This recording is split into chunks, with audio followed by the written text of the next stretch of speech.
Si vous aviez cherché Viviane Maier sur internet en 2008, vous n'auriez rien trouvé. Et pourtant, aujourd'hui, si vous cherchez Viviane Maier sur internet, vous tombez sur une photographe amatrice de rue, l'une des plus prolifiques de ce siècle.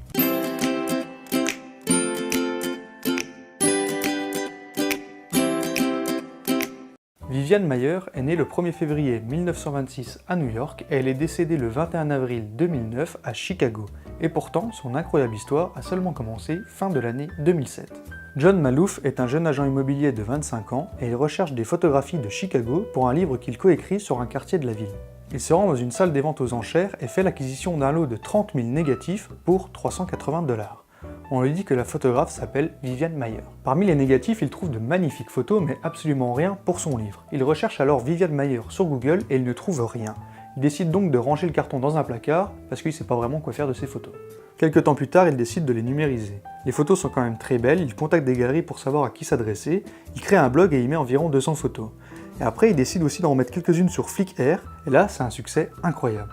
Il décide alors de rassembler toutes les œuvres de cet artiste. Il contacte les autres acheteurs des lots de négatifs pour leur racheter. Il retente également sa chance en cherchant Viviane Maier sur internet, et là, il trouve un avis de décès qui venait d'être publié quelques jours plus tôt. Dans toutes les affaires qu'il a rachetées de Viviane Maier, il trouve également une adresse et décide de téléphoner. Et là, il tombe sur un homme qui lui dit que Viviane Maier, c'était sa nounou. D'abord étonné, il apprend que Viviane Maier était nourrice, une femme très solitaire et on ne lui connaissait aucune famille. Par chance, l'homme en question paye encore le garde-meuble de Viviane qui permet à John Maloof de récupérer encore des affaires et il tombe sur un véritable trésor. Plus de 700 rouleaux de pellicule couleur non développés et 2000 de noir et blanc ainsi que des milliers d'objets ayant appartenu à Viviane qui gardait absolument tout. John seul ne peut absolument pas s'occuper de trier, numériser et archiver toutes ces photographies. Il décide alors de contacter des musées et des galeries pour l'aider.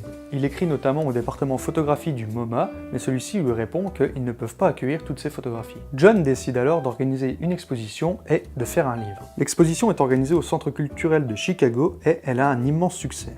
C'est là que Viviane Maier devient l'une des plus grandes photographes américaines à titre posthume, mais également un mystère sur qui elle était. John continuera ses recherches sur qui était cette nounou, il va partir à la rencontre de toutes les personnes qui l'ont connue et également des enfants qu'elle a gardés, et il va en apprendre beaucoup sur elle. John a filmé son incroyable aventure et en a fait un documentaire à la recherche de Viviane Maier. Un documentaire que je vous invite vraiment à découvrir car l'histoire est tout à fait incroyable. Voilà, c'est la fin de cette vidéo, merci de l'avoir regardé jusqu'au bout, j'espère surtout que vous avez appris quelque chose. N'hésitez surtout pas à laisser un pouce bleu, à vous abonner à la chaîne, à suivre sur les réseaux sociaux. Je remercie bien évidemment mes tipeurs et moi je vous dis à très bientôt.